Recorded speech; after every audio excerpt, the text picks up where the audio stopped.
Sore, sahabat Solmat. Jadi hari ini atau petang ini saya kembali berada di sekretariat ya, sambil menunggu teman-teman, baik itu para teman-teman penanggung jawab, praktisi hukum maupun teman-teman panitia yang lain.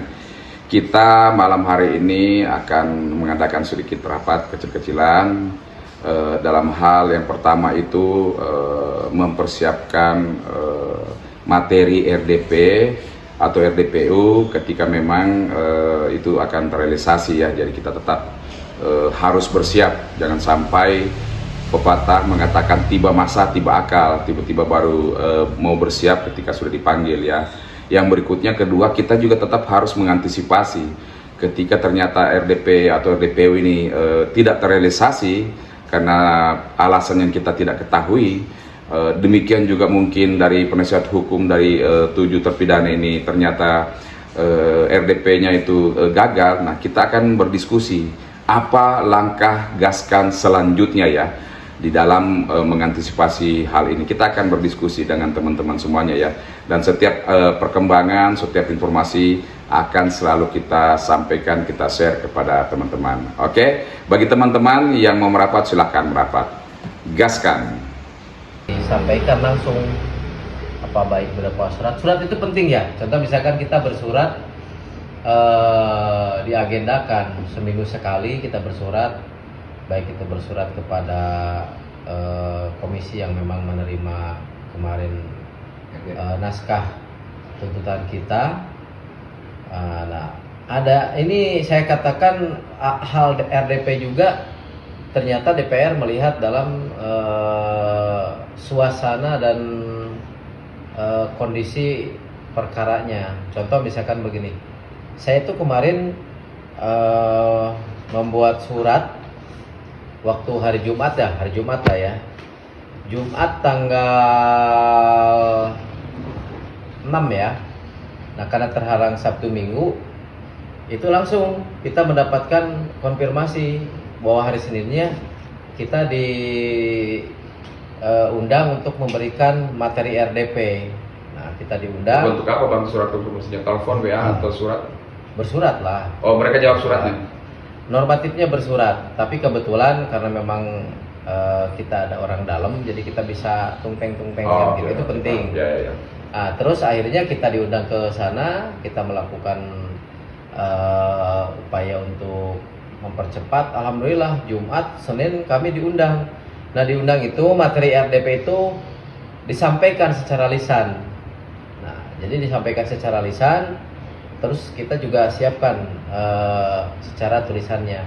Nah, ini berkaitan dengan 7 narapidana ini. Yang paling penting itu adalah putusan pengadilan PN Cirebon, banding, kasasi sampai itu harus ada. Nanti kita bisa download ya kan. Nah, ternyata ketika saya di sana mengatakan ketika ini terima kasih ya bahwa ini sudah diatensi dan memang posisinya kami orang yang diprioritaskan. Nah, kami ya Pak, kebetulan kasusnya itu Pak Menteri sudah turun ya kan, rilis berita Mahkamah Agung bahwa antara Mahkamah Agung dengan ini agak sedikit berbeda pendapat akhirnya. Nah, posisi itulah yang memang masuk untuk cepat diatensi di RDP. Setelah kami serahkan materi RDP-nya, kami nggak tahu nih waktu ngobrol itu mungkin di minggu depan. Nah, tapi dorongannya tuh kuat banget. Pak, besok katanya RDP-nya. Cepet banget saya bilang kan gitu. Ya alhamdulillah kita sudah menyampaikannya dan ada hasilnya dari RDP saya kemarin. Kebetulan saya kuasa hukum dari klaster warga Setia Mekar 2 Tambun ya. Nah, dari situ ternyata antara Komisi 2 menyerahkan kepada Komisi 3 karena ini permasalahan hukumnya yang ini di Komisi 3. Nah, justru kami luar biasa, begitu kami mau rapat RDP berikutnya dengan Komisi 3, bahkan sudah dikatakan sama Ketua Komisi 2 itu kita bikin Satgasus Anti Mafia khusus DPR. Itu salah satu pencapaian saya kemarin, ternyata DPR akan langsung membuat suatu Satgas khusus kan begitu. Nah, berkaitan dengan 7 narapidana yang saat ini masih ditahan dan di penjara seumur hidup ya. Justru ini juga saya nggak ngerti ini ada apa nih kasus Vina ini? Mestinya ini atensinya besar sekali, ya. Sudah banyak di sini yang mencoba berjuang untuk kasus Vina ini sampai orang nomor satu, lawyer nomor satu itu bertumbangan narasinya sampai sekarang kan sampai PK pun kan gagal.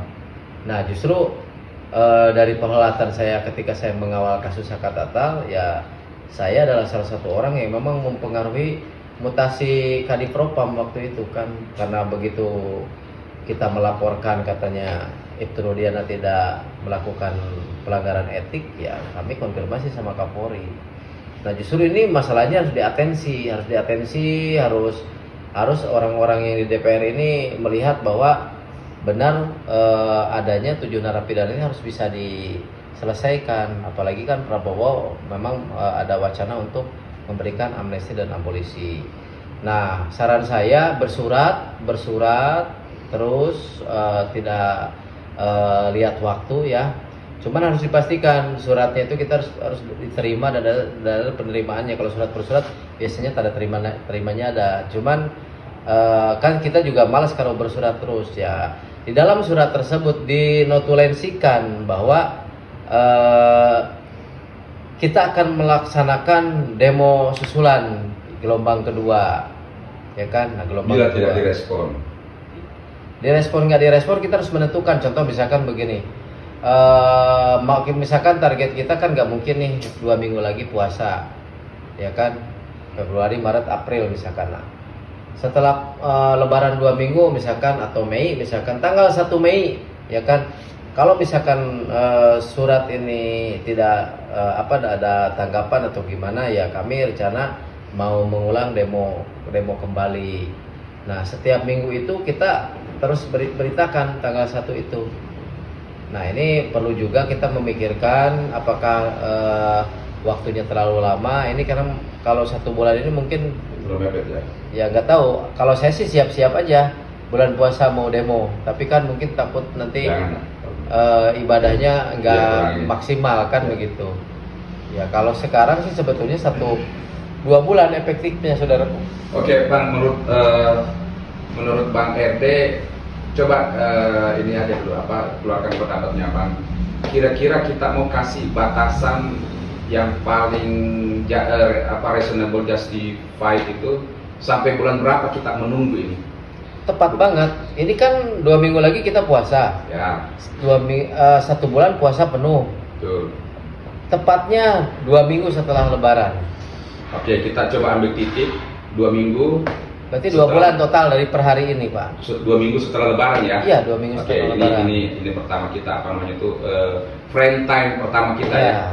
2 minggu setelah Lebaran. Ya. Nah setelah itu baru kemudian kita akan melakukan apa-apa yang kita pikir itu memang perlu untuk dilakukan ya. Ya. Misalnya itu bersurat terus sambil kita sudah mulai merancangkan aksi damai berikutnya, aksi demo berikutnya gitu ya. Oke, itu yang pertama.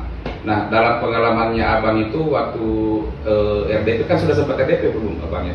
Oh yang kemarin? Yang kemarin udah kan ya? RDP saya. Nah kan ada naskah hukum dong yang dipaparkan kan ya? Ya. Berarti memang kita harus menyediakan atau membuat suatu konstruksi pemaparan hukum. Itulah yang disampaikan waktu RDP maupun di tuntutan untuk 7 narapidana dan digaskan ini. Kita memang harus menyiapkan materi RDP, Pak. Materi RDP itu yang pertama kita harus membawa dokumentasi yang memang dibutuhkan. Putusan pengadilan negeri untuk Sudirman, Eka Jaya, Sandi, ya kan, dan lain sebagainya. Itu harus lengkap Pak. Itu disisipkan di bawah. Dan di situ kita harus menyampaikan materi RDP ini apa sih yang membuat kalian itu unjuk rasa. Otomatis di sini dirasa oleh rakyat ada ayat-ayat konstitusi yang putus. Nah, gimana cara menyambung ya kita jelaskan di situ. Kita jelaskan sesuai versi kita kesalahan dari judek pakti ataupun judek juris ini apa, pengadilan pertama atau pengadilan tinggi apa sampai ke putusan Mahkamah Agung, kasasi atau PK itu harus disiapkan. Tapi kebetulan saya udah menyimpan beberapa putusan yang mungkin nanti juga ikut saya membuat draft kan begitu. Tapi yang jelas materi RDP itu apa yang kita berikan dan kita lakukan audiensi di hari pertama. Jadi RDP itu langkahnya yang kedua. Jadi kan tinjauan RDP dulu yang akan dilakukan oleh staf Komisi 3 nanti. Nah setelah nanti mereka mendengarkan dan beraudiensi dengan kita, jadi kita pun nggak keluar protap dari itu. Makanya dari materi RDP ini setelah tuntutan ini apa yang mau kita tambahkan, kan begitu. Cuman memang ini jauh ke RDP, yang paling menyakitkan kita sudah fight akan menyambut RDP. Nah sampai saat ini pertama kita kali demo, kita belum ada informasi yang baik gitu kan dari pihak DPR, makanya harus difus kan begitu. Ini ada apa? Saya hari Jumat memberikan surat, hari Senin saya kajian, ya kan.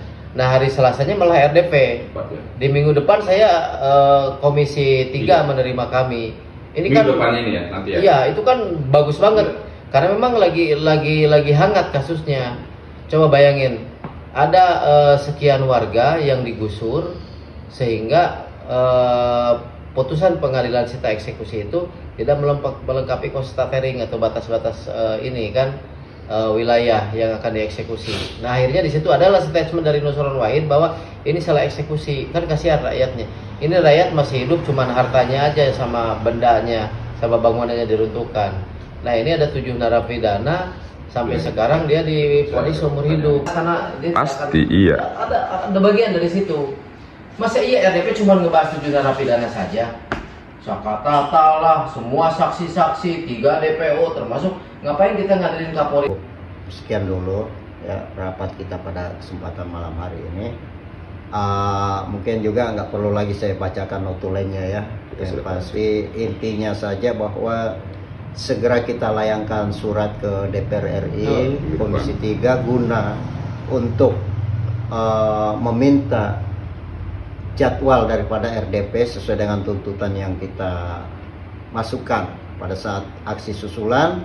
Lalu kemudian surat yang akan dimasukkan ini juga sudah ada surat untuk jadwal aksi susulan ya, yang mana jadwalnya sudah direncanakan yaitu 2 minggu setelah Lebaran. Nah ini dianggap yang merupakan satu bentuk desakan ya kepada pihak terkait. Kemudian yang kedua yaitu bagaimana nanti preskon juga yang kita akan rencanakan untuk supaya ya benar-benar DPR RI dalam hal ini Komisi 3 bisa segera menanggapi, itu harapan kita bersama. Jadi seperti itu aja mungkin. Adapun beberapa tambahan lainnya ya nanti Ketua Bang Somad, Bang Faktual, dan juga ada Bang RD Lau dan yang lain ya yang akan menjelaskan ke teman-teman netizen. Jadi saya kira cukup demikian untuk sementara. Wabillahi taufik wal hidayah. Wassalamualaikum warahmatullahi wabarakatuh. Sidang ditutup dengan basmalah.